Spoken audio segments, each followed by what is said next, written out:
Hello everyone, welcome back to STS, 사이언스, 테크놀로지, 이코노미, 스트래티지 등을 고민하는 곳입니다.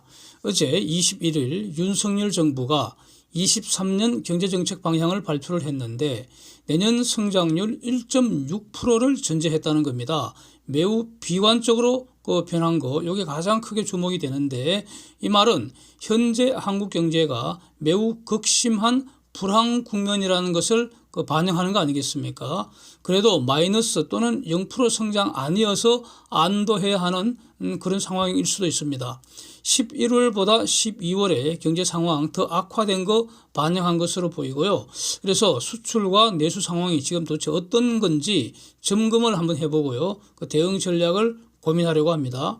사진은 어제 정부가 발표한 거 그 골자인데 3분기까지 3% 성장했고 22년 전체로 2.5% 성장할 것 같은 이 한국 경제가 내년에는 1.6% 성장할 것 같다는 겁니다. 상저하고, 즉 내년 상반기까지는 지금보다 더 악화될 것 같다는 겁니다. 그리고 하반기에나 이제 회복을 간절히 희망한다, 이렇게 들립니다. 한국은 해외 의존도가 높기 때문에 성장 전망이 악화되었다는 것은 수출 환경이 악화되었다, 이렇게 봐야 하기 때문에, 그래서 수출 부분을 좀 더 자세히 한번 들여다봤습니다. 총 수출은 1월 1일부터 12월 20일까지 이게 어제 관세청에서 발표한 거 아닙니까? 6,626억 불로 작년보다 6.8% 늘었습니다. 그리고 사상 최고치 갱신하고 있고요. 무역 규모에서 수출 더하기 수입한 거는 1조 3,700억 불 넘었기 때문에 이게 지금 글로벌 탑6라는 겁니다. 작년보다 한 단계 더 올랐다는 겁니다. 그런데 이렇게 보면 총량은 그렇게 비관적이 아닐 수도 있는데, 제가 그린 그림을 한번 보시면은 월별 수출 증감률을 그린 것입니다. 그래서 총 수출이 상반기까지는 매우 양호했습니다. 그런데 10월부터 전년비 마이너스로 전환되어서 3개월째 지금 그 마이너스가 점점 커지고 있습니다. 가속된다는 겁니다. 그 원인은 뭔가? 주로 중공 수출이 급감을 했고요. 그게 점점 더 커지고 있고 4분기 들어서, 그 다음에 반도체 수출이 급감하고 있고요. 그래서 반도체 중에서도 메모리 수출 감소가 끔찍하다는 겁니다. 11월 메모리 수출은 전년비 반토막 났다는 겁니다. 어제 발표된 기재부 경제 전망에서도 반도체 수출이 금년 4.4% 플러스 4.4%에서 내년에 마이너스 4.1% 될 것 같다. 메모리는 금년에 벌써 마이너스 12.6%였는데 내년에는 마이너스 17%로 더 나빠질 것 같다. 이걸 전제하고 있습니다. 즉 반도체 악화는 메모리가 주도하고 있다는 것이고요. 그래서 이제 이와 관련된 것, 중공 관련 또 반도체 관련은 최근에 여러 영상으로 자세히 봤기 때문에 오늘은 이 정도로 마치겠습니다. 그 다음에 한국의 5대 수출 상대방, 즉 지역별 수출 추세 한번 보면은 미국 수출은 지속적으로 전년비 증가하고 있습니다. 하반기 이후에는 미세하게 가속되는 그런 조짐도 있고요. EU도 미세하지만은 전년비 수출 증가세를 유지를 하고 있습니다. 근데 여기서 가장 중요한 것은 물론 중공인데 나중에 보고요. 특이한 것이 베트남하고 아세안입니다. 베트남은 5월까지는 20%대 이상 고도 수출 성장했습니다. 베트남으로 가는 수출이. 그런데 베트남 향 수출이 6월부터 5%대로 둔화되다가 8월부터 마이너스 2%대로 전환돼서요. 11월 이후에 감소폭이 마이너스 15% 이상 그냥 급감하고 있습니다. 그래서 4분기 이후에 매우 악화됐다는 거죠. 아시안 수출도 8월까지 수출 급증세 이어졌습니다. 전년비 증가율이 무려 20%에서 30%대 급증세 이어졌습니다. 그러다가 10월에 마이너스 5.8%로 감소했고요. 11월에 마이너스 13.9% 이렇게 감소세가 더 심해지고 있습니다. 그러나 아직은 이제 수출 비중이 가장 큰 곳이 이제 중공인데 이 중공 수출은 금년 들어서 예년과는 확 달라진 모습입니다. 4월부터 9월까지 마이너스 한 자릿수에서 비실비실 거렸다는 겁니다. 그러다가 4분기인 10월부터 중공 수출이 급감을 해서 10월에 마이너스 15.7, 11월에 마이너스 25.5, 12월 들어 1일부터 20일까지 마이너스 26.6%라는 겁니다. 그래서 그러니까 중공 수출 급감한 것, 그 다음에 아시안과 베트남 수출 급감한 것, 이게 지금 그 주된 요인이다. 물론 이제 다른 지역도 조금씩 다 4분기 들어서 감소한 거, 이거는 글로벌 경기 후퇴를 반영한 것으로 이렇게 이제 이해가 됩니다. 그 다음에 한국의 주력 수출 상품별로 가장 그 전체 수출에서 비중이 높은 순서대로 이게 이제 반도체 아닙니까? 뭐 반도체, 석유류, 자동차 이렇기 때문에 그 순서대로 보겠습니다. 그래서 내년 하반기 이후에는 여기에 아마 이제 선박이 들어가겠죠. 아직은 선박은 아닙니다. 그래서 이제 반도체는 위에서 본 것처럼 반도체 수출은 8월부터 마이너스 성장세로 돌아섰고요. 그 전에 7월에 메모리가 먼저 마이너스 수출로 돌아섰다는 것이고요. 석유화학 분야가 하반기부터 마이너스 전환되어서 이게 지금 달이 갈수록 전년비 감소폭이 증가하고 있고요. 9월 그러니까 철강도 9월 이후에 두 자릿수 감소 행진 보이고 있습니다. 그래서 반도체, 석유화학, 철강 이 세 분야가 가장 지금 심하고요. 수출 감소가 심하고 또 일반 기계류도 9월 이후에 소폭 감소세로 전환해서 계속되고 있습니다. 여기서 이제 특이한 것은 석유류입니다. 석유류. 그 오일 파는 거 아닙니까? 8월까지는 수출이 폭발적으로 늘었는데 전년비 75%에서 115% 사이 늘었습니다. 즉 수출이 거의 대략 한 전년비 2배씩 늘었다는 그런 의미입니다. 이거는 상반기에 에너지 가격 급등을 반영한 거 아니겠습니까? 한국은 원유는 수입을 하지만 이걸 이제 가공을 해서 각종 고부가가치 오일을 수출하고 있죠. 즉 한국은 오일 수출 대국이라는 겁니다. 이 사실이 다시 확인된 건 아주 재미있는 숫자입니다. 그런데 이 폭발적 오일 수출 증가세가 10월에는 7% 증가로 둔화됐고요. 11월에는 26% 증가로 이제 둔화된 거, 요거 이렇게 됐는데, 요거는 이제 에너지 가격 하락을 이제 반영한 것으로 보입니다. 재미있는 것은 자동차가 아주 의미 있는 선방을 했습니다. 하반기에도 25%에서 36% 선에서 그 수출 성장을 보여서, 그래서 지금 현재는 이 자동차가 지금 효자 노릇을 하고 있는데, 그런데도 현대차, 기아차 주식은 보시는 것처럼 52주 최저가 근방에서 지금 헤매고 있습니다. 그러니까 주식 참 어려운 것 같습니다. 예. 주식 참 어렵다 하는 거 다시 한번 이렇게 느낄 수 있습니다. 예. 결국 한국 경제는 단기적으로 중공이 침몰하는 속도, 그 다음에 반도체 및 IT 경기에 결국 목줄을 걸린 거 아니냐. 예? 저기서 뭐 석유화학, 철강 이런 것도 있지만 말이죠.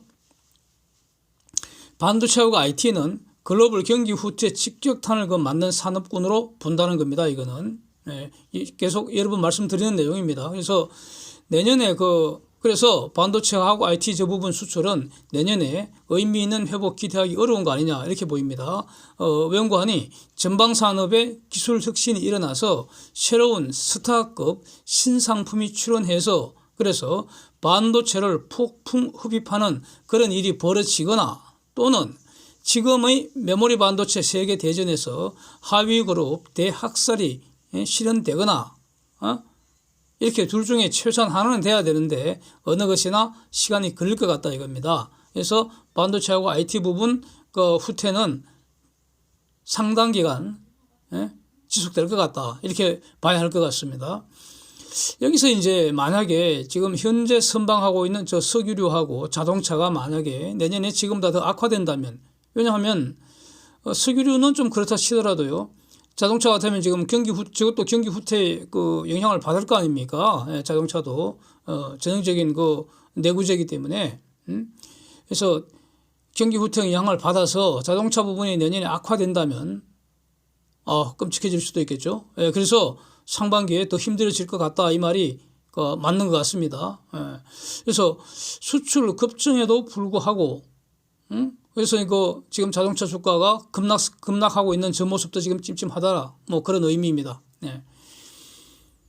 그다음에 이 중공이 지금 어려워지는 거, 뭐 중공 침몰 이런 거 이게 저는 불가피한 거 아니냐 저는 그렇게 보는 입장입니다. 그래서 중공 의존도를 줄여야 하는데 그 과정에서 일정한 한국 경제의 타격도 불가피할 것 같습니다. 그런데 저는 이 차익홈 리스크는 해소 전략 해소 가능하다 이렇게 저는 보는 입장입니다. 투자가 세상을 바꾸는 거 아닙니까? 예. 오늘의 투자는 내일의 소득과 소비를 결정하지 않습니까? 그래서 내일 한국의 소득과 소비를 늘리기 위해서는 오늘 투자가 일어나는 지역을 잘 살펴봐야 되지 않겠습니까? 그래서 IMF가 집계한 톱10 FDI 이코노미 한번 보시죠. 즉, Foreign Direct Investment, 해외 돈이 투자하려고 몰려 들어가는 그 지역을 보자는 겁니다. 1등이 미국이고 2등이 네덜란드입니다. 작년 기준이죠. 네. 미국과 네덜란드가 1등, 2등인데 작년 미국이 대략 5조 달러 FDI 투자가 되었습니다. 네. 미국 이외 지역에서 미국에 투자하려고 들어간 돈이 5조 달러라는 겁니다. 22년 이후에는 더 늘어나지 않겠습니까? 지금 미국의 투자 러시가 이어지고 있지 않습니까? 중공이 어느 정도일지 관심사인데 지난 10년간 대략 3등 내지 4등 수준이었습니다. 네. 문제는 저기 표에서 보는 것처럼 싱가포르를 제외하면은 거의 대부분 유럽이라는 겁니다. 저거. 여기서 공급망 재편 투자가 집중될 것으로 주목되는 게 바로 아시안하고 인도 투자 아니겠습니까? 그래서 요 지역이 앞으로 FDI 투자가 어떻게 늘어나는지 이걸 앞으로 주목해야 될 것 같고요. 아마 늘어날 것 같습니다. 그래서 중공 수출 감소를 미국, EU, 아세안, 인도, 남미 등 중공 이외 지역 수출 증가시킬 노력을 지금 집중하고 그 전략을 찾아야 하는 거 아니냐 이렇게 보입니다. 그래서 내년 하반기 회복을 꿈꾼다면은 중공이 아니라 탈중공, 중공 이외 지역에서 수출 증가시켜야 할 것으로 봅니다. 뭐 게다가 지금 중공은 코로나 우한 발에서 지금 여파가 지금 더 심각해지는 것 같지 않습니까? 요즘 보도 나오는 거 보면은 마치 20년 초반 그 모습을 보는 것 같아서요. 뭐 더 이상 자세히 말씀드리지는 않겠습니다만은, 그러니까 설사 코로나가 잡힌다 하더라도 중공 경제는 어려워질 것 같은데 앞으로 코로나까지 겹쳐서 뭐 상당히 어려워질 것 같습니다. 그래서 그러니까 중공 회복에 우리의 목줄을 걸어서 목숨을 맡겨서는 안 되고요. 중공은 망하든 말든 내버려 두고요. 중공이 망하더라도 한국은 이제 흥해야 되니까. 그래서 중공 회복에 한국 경제 회복을 걸어서는 안 된다는 겁니다. 베팅해서는 안 된다는 겁니다. 탈중공해야 되고 중공 이외 지역에서 수출 증가시켜야 한다. 이게 강조하고 싶습니다. 그래서 이제 사우디의 빈 살만이 푼다는 5천억 달러 투자 보따리도 좀 기대되지 않습니까? 지금까지 저렇게 막 바람 잡아놓고 온 세상을 다니면서 바람을 잡아놓고 투자를 안 하지는 않을 것이고 말이죠. 그래서 투자를 한다면은 한국도 상당히 기대할 수 있지 않겠습니까? 그렇고요. 그 다음에 또 여기서 간단히 짚을 것이 한국의 FDI 증가시킬 전략, 이거 시급하다고 봅니다. 한국이 무역 규모로는 글로벌 탑 6인데 FDI 탑 10 안에는 지금 없지 않습니까? 오히려 한국이 가진 달러를 한국에 투자 안 하고 해외에 투자하고 있지 않습니까? 물론 한국 경제는 글로벌 선수이기 때문에 글로벌 투자 늘어나는 건 당연한데, 가령 미국과 EU는 거의 글로벌 리딩 선수들인데도 불구하고 지금도 투자가 몰려들고 있지 않습니까? 그래서 왜 한국에는 글로벌 투자가 늘어나지 않는지 이건 많이 반성해야 되지 않겠습니까? 그래서 이 주제에 대해서도 중요한 영상들 이제는 많이 올려두셨는데 하여튼 오늘은 이 주제를 더 이상 논하지는 않고 이렇게 문제 제기만 하겠습니다. 그 다음에 내수 감소하는 그 상태, 여기 대해서는 일단 두 가지로 나누어서 드릴 말씀이 있습니다. 기본적으로는 지금 실질 소득 또 가처분 소득이 감소하고 있습니다. 그거는 인플레이션 때문이죠. 인플레이션으로 돈가치 하락하니까 그 실질 소득 감소하는 것이고요. 그 다음에 지금 한국은 세계 최고 수준의 가계부채이기 때문에 가계가 그 소비의 주체인데 이자 급등해서 가처분 소득이 급감했기 때문에 그래서 뭐 당연히 소비의 소득 탄력성 이런 개념 이제 크게 마이너스 방향으로 작용하지 않겠습니까? 그래서 이런 게 크게 하나 있고요. 두 번째로는 이제 다시 아파트 보겠습니다. 한번 보십시오. 서울 아파트 거래량 급감 이거를 거래 대금이 급감한 정도를 추정을 해서 제가 동그란 그림을 한번 그려봤습니다. 보십시오. 제 내용이요. 서울의 아파트 거래 대금입니다. 거래 대금이 가령 19년만 해도 한 60조 원 됐을 것 같고요. 20년에는 한 80조 원으로 늘었고요. 근데 21년에는 50조 원 정도로 이제 줄었다가 22년은 어제까지 대략 한 10조 원 정도 되는 것 같습니다. 이게 무슨 말입니까, 이거? 돈이 20년 대비 한 70조 원 가량 묶여버린 거 아닙니까? 사라진 거라고요. 근데 이제 이것이 지금 저거는 서울만 본 거니까 수도권 전체로 또 전국으로 이 효과가 파급되지 않겠습니까? 그래서 주택시장 전부를 확장시켜버리면은 부동산 거래 실종으로 인한 그 돈이 돌지 않는 현상 이거 엄청 심각할 겁니다. 이런 것도 이제는 여러 번 제가 계속 말씀을 드린 내용인데 그래서 부동산 시장에 파생되는 시장이 엄청 많지 않습니까? 가령 그 복덕방 하는데 그 부동산 중개시장, 부동산 중개시장, 그 다음에 이사하는 거, 이사시장, 그 다음에 인테리어 시장 이런 거 직격탄을 맞지 않겠습니까? 그 다음에 국가 및 지방정부도 직격탄을 맞습니다. 세금 수입 없어지잖아요. 사라지잖아요. 그만큼. 거래가 활발해야지. 자꾸 사고 팔고 해야지 취득세 등록세 자꾸 생기잖아요. 그런데 그게 싹 사라졌을 거 아닙니까? 그래서 어제 정부가 발표하는 그 과정에 아파트 시장 규제 완화에 대한 것도 여러 건 포함되어 있습니다. 이게 아주 유심히 봤는데 그 부분은 별도로 아마 평가를 해야 될 것 같습니다. 지금 양이 좀 많아질 것 같아서요. 그래서 이제 수출 급감하고 내수도 급감하고 있기 때문에 그래서 한국 경제 내년에 상당히 어려울 것 같다. 요거는 뭐 충분히 이제 동의가 됩니다. 이런 내용 계속 말씀드린 내용이어서 새롭지는 않고요. 다만 여기서 경기 후퇴하고 경기 침체는 엄격하게 구별해야 한다. 이건 전혀 다른 것이다. 이 말씀을 좀 강조를 하고 싶습니다. 침체라는 것은 2분기 연속 마이너스 성장입니다. 가령 내년 1분기 마이너스 성장하고 엔드 2분기에도 이어서 마이너스 성장을 해야지 비로소 경기 침체다 이렇게 선언을 하는 것입니다. 그래서 성장률이 후퇴는 하더라도 마이너스는 아닐 것으로 지금 보이기 때문에 그래서 침체라는 용어는 사용하지 말아야 한다 이렇게 봅니다. 그런데 언론은 사실은 제대로 아는 게 없습니다. 언론은.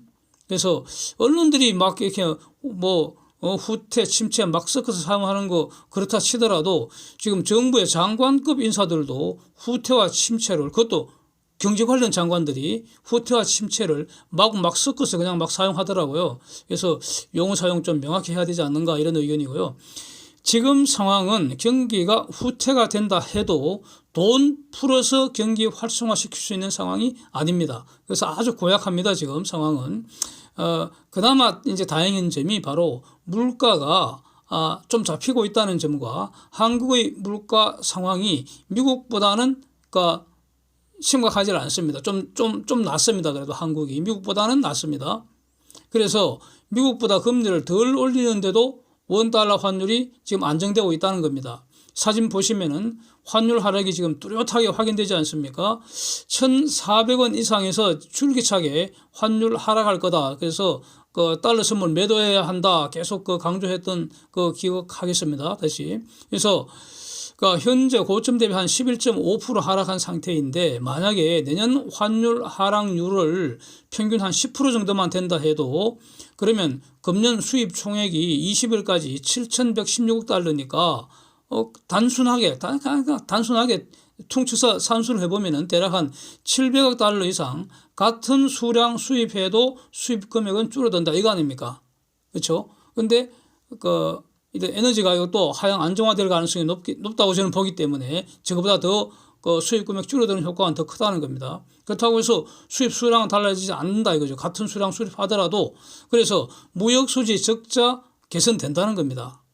그래서 한국은 환율 하락해도 수출 감소 효과는 미미하다는 겁니다. 그래서 이미 한국 경제는 과거와 같은 수출이 환율에 의존되는 그런 경제가 아니라는 겁니다. 이것도 벌써 수년 전부터 이런 말씀을 드렸습니다. 그래서 정부가 23년 그 경제 전망 그 사진 보시죠. 아래쪽에 보면은 경상수지 부분 나오는데 경상수지는 당연히 올해도 적자 안 나고요. 내년에도 적자 안 납니다. 한국이 경상수지 적자 날 상황은 아니고요.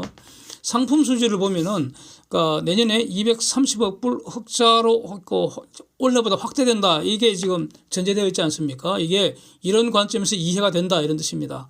그래서 지금부터는 무역 수지 적자 폭 줄어들다가 조선업 매출이 본격적으로 늘어나면서 무역 수지는 흑자 돌아설 것으로 보인다. 이것이 이제 제가 여러분 자주 말씀드리는 것인데, 그래서 하반기 이후부터는 다시 대규모 무역 수지 흑자 기대할 수 있지 않은가.